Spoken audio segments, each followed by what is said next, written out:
Bonjour à toutes et à tous et bienvenue à ce nouveau numéro de Metal Missile et Plastic Gun. Aujourd'hui, de nouveau la suite du cycle consacré à Hokuto no Ken, avec un personnage d'une très grande importance dans la première partie des aventures de Kenshiro, j'ai nommé Shin.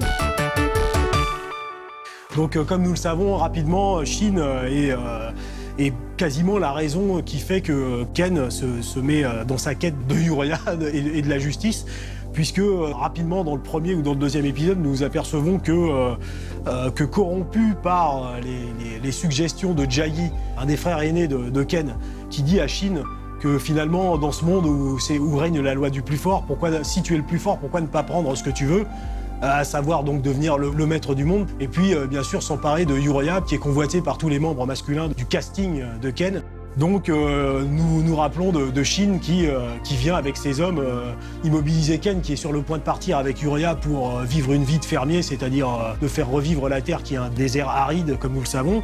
Et sur ces entrefaites, Shin arrive et puis décide de prendre Uriah pour lui parce qu'il en a envie. Nous savons aussi que c'est Shin qui marque de ses doigts Ken en lui imprimant les 7 cicatrices sur la poitrine et dans les abdominaux, et en le laissant pour mort dans le désert. Donc c'est quand même un personnage relativement important et relativement sans pitié. Shin, j'ouvre donc la bête. Voilà, le voici dans toute sa splendeur. Lui aussi a été sculpté par Matsuura Ken, donc une excellente facture, hein. Vraiment une ressemblance irréprochable avec le personnage. Le voici. Donc vraiment très très bien, les yeux, aussi petits soient-ils, sont vraiment détaillés, les épaulettes.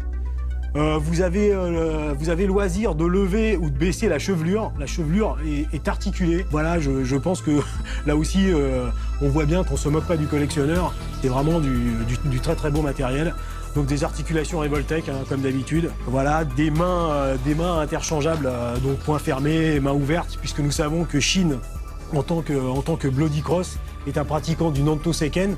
Donc nous savons que le Hokuto Shinken consiste à tuer l'adversaire en touchant ses tsubo, ses points vitaux, et en le faisant exploser de l'intérieur vers l'extérieur. Et nous savons que le Nanto Seiken, lui, par opposition, montre comment tuer l'adversaire de l'extérieur, c'est-à-dire en le découpant. Donc nous avons plusieurs jeux de mains où les mains de Shin sont ainsi, puisqu'il découpe l'adversaire avec ses doigts. Donc voici Shin. Sur sa boucle de ceinture, nous avons l'emblème du Bloody Cross qui est porté sur son drapeau et sur la ville de Southern Cross qu'il crée en l'honneur de Julia pour gagner son amour. Malheureusement, ça ne marchera pas. Voilà, il est donc très détaillé. Les épaulettes ont des petits fils qui se distinguent vraiment à l'œil. La sculpture est vraiment bien, la moulure est vraiment bien, les protèges tibias, les chaussures blanches. Vraiment, les traits de Shin et la couleur est vraiment très très bien trouvée, donc c'est une superbe figurine. L'articulation Revoltech, on va le voir un peu plus tard, vous permet bien sûr de lui donner plein de positions intéressantes. Dans la boîte, nous avons d'éventuels objets pour titiller éventuellement l'adversaire, ou parfois l'allié ou le subalterne qui n'aura pas correctement satisfait les désirs de King, pour qu'il le regrette. Vous voyez ici une espèce de petite naginata avec des piquants, ici une hache, tout ça, bon, on a compris que c'est pas pour faire des chatouilles. Et puis le petit détail qui tue, et puis comment dirais-je, le gimmicks cadeau pour les collectionneurs, c'est que d'une boîte à l'autre, quand vous achetez le premier personnage et ensuite vous achetez le deuxième, dans le deuxième vous avez un détail qui vous permet de créer une interaction supplémentaire avec le premier personnage.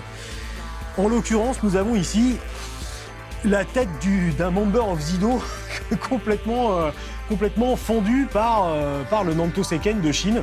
Donc voici le Member of Zido qui, volontaire ou non, va servir de démonstration.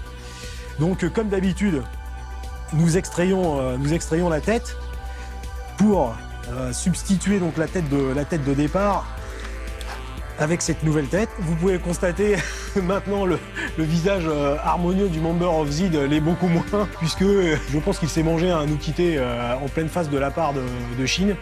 Et bon, vous pouvez le constater, il reste pas grand chose de la tronche de l'infortuné punk radioactif. Voilà pour notre ami Shin, donc le premier très puissant adversaire de Ken. Donc voilà, des styles martiaux divins et millénaires qui s'opposent, du sang, des morts. Les jouets sont quelque chose de vraiment beaucoup trop sérieux pour être confié aux enfants.